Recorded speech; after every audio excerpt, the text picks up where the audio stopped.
Before we start, I just want to explain the vignette around. I'm actually using a Sigma 16mm APS-C lens on my Sony a7C II, which is a full frame. So it's going to get this vignette because I don't want to put it in crop mode because I lose quality and all that good stuff. And I wanted to see how wide I could get this shot and actually capture everything around me. And because I want to start vlogging my events and things like that, I wanted to see how this lens would work with the vignette and how it gives off this sort of vibe. But today we have a keyboard sent over by a company called THOCK. They basically supply a crazy amount of different brands and things. It's basically like a hub for all keyboard needs, all PC peripherals, accessories, all that stuff. Like an Amazon, but for specific items, if you will. And they've sent over a keyboard here called the F75 Max. This is from a company I've never heard of called Aula. As you can see, that brand right there, never heard of it. Now I will say though, I've noticed with brands that are sort of unnamed or unnoticed or unrecognized, the boards are insane. They're lubed, they sound good, they just have good build quality, but yet the boxes and the actual brand overall, it's not the best. So the box, I mean, the quality of the box just feels like a generic sort of box that you'd find on Temu or, you know, TikTok shop or something like that. There's also spelling mistakes and things like that. So we've got English here, shows an American flag. Pluggable mechanical Wistich, instead of it saying switch. I'll read off a few of the specs that I can try and read off here.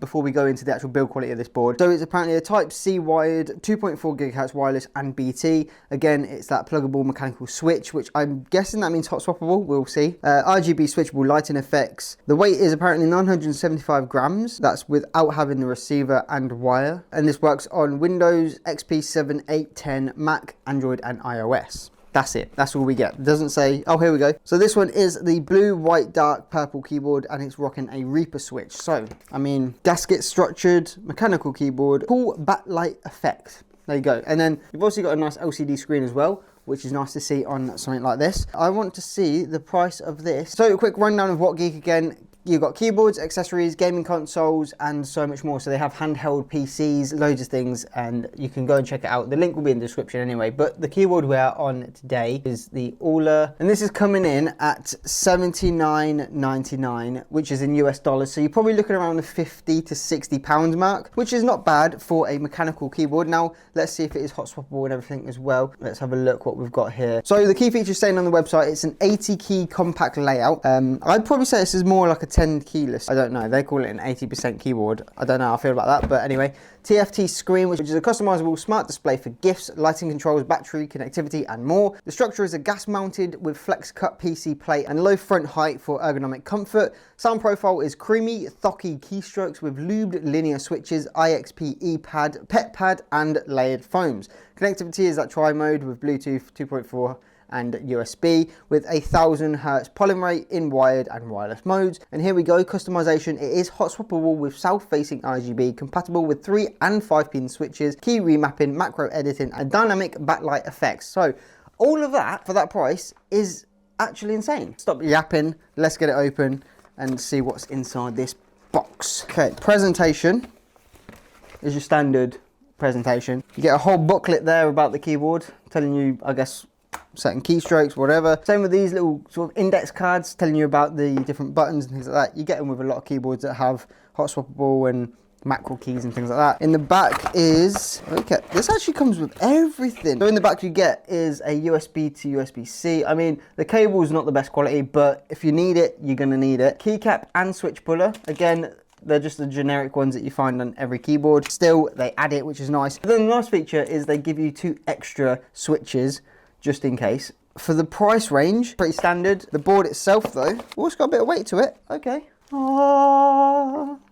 That's clean. Not seeing any purple though. That's one thing I'm not seeing is purple. But anyway, for the price as well, they give you a dust cover, which is fitted to the keyboard. I hate the ones that are just sort of laid on top. They don't really fit. This one's got the nice cutouts for the, you know, everything. It's just, it laid out nicely. Overall build quality, it is plastic. It does have a little bit of flex in there, but again, you're not gonna be sitting on your desk flexing like this, are you? So, you know, you don't wanna go and snap the keyboard or whatever. In the back, you have your USB, which is nice. They've put the dongle in the actual, oh, it's magnetic as well. Oh, I like that. Don't like the keyboards where you have a USB in the back. You shake it and it just drops out. So having that magnetic feature, very clean. Then you've got your toggle switch for BT, wide and 2.4, and then your Type-C plug in there. I can see there's like an indicator on the left here. I'm guessing that is for if your caps lock is on, which is if you've watched any of my keyboard reviews, having a physical light on the keyboard to say your caps lock is on is a must. Because yes, with Windows 11, if you put your caps lock on or off, it can show a little display at the bottom of your screen saying if caps lock is on or off. No matter, like right now I can do it and it will show it, caps lock is off.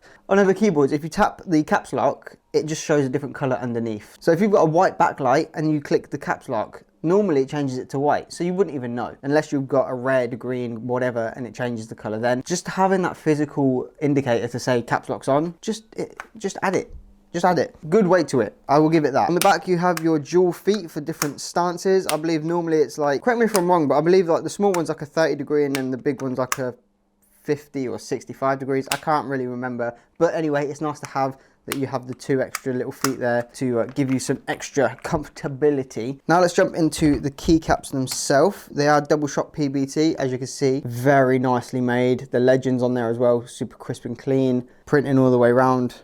Looks absolutely beautiful. Beautiful. They're rocking the same switches inside that we've got spare of, which is nice because, you know, I've had keyboards do it before where they've sent the wrong switches with the wrong keyboard.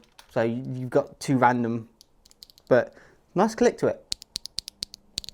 That's going to sound so good with a keycap on. Hang on. Hang on. Ready for this?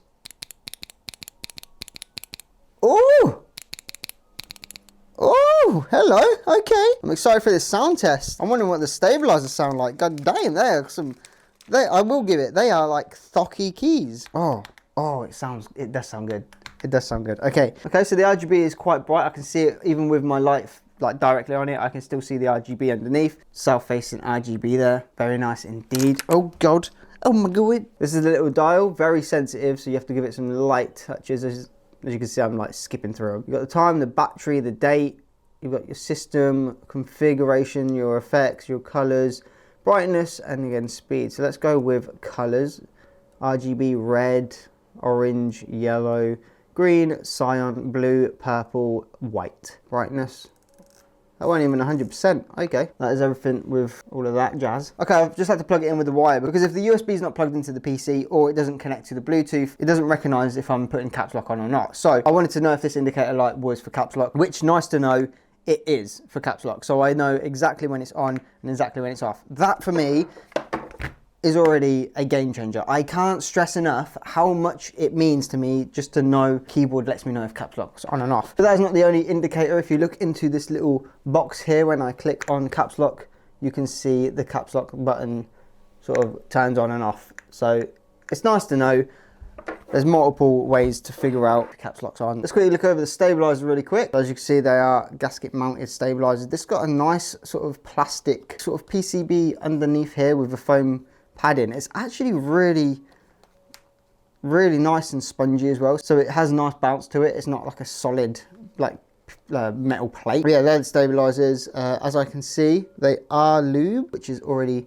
a nice feature to have. Yeah, for the price of this board, I'm actually really shocked with what you get with it. It's a really good solid build. It's got the tri-mode connectivity, the keycaps are really nice and smooth, the legends are really crisp, colors are bright and beautiful. Overall, you've got an LCD screen, a volume knob, an effects knob, all of that stuff. Just an overall really well-made board. So just look at the back here, you can go to the actual website, which is aulastar.com. So yes, that is what it's called, the Aulastar F75 Max mechanical keyboard. So if you want to check this out or What Geeks website, all them links will be down in the description. But now, so yeah, that's everything about the board. But as always, at the end of the video, there will be a sound test for you to really make up your decision. As always, capture, create, captivate, and I'll see you all in the next video.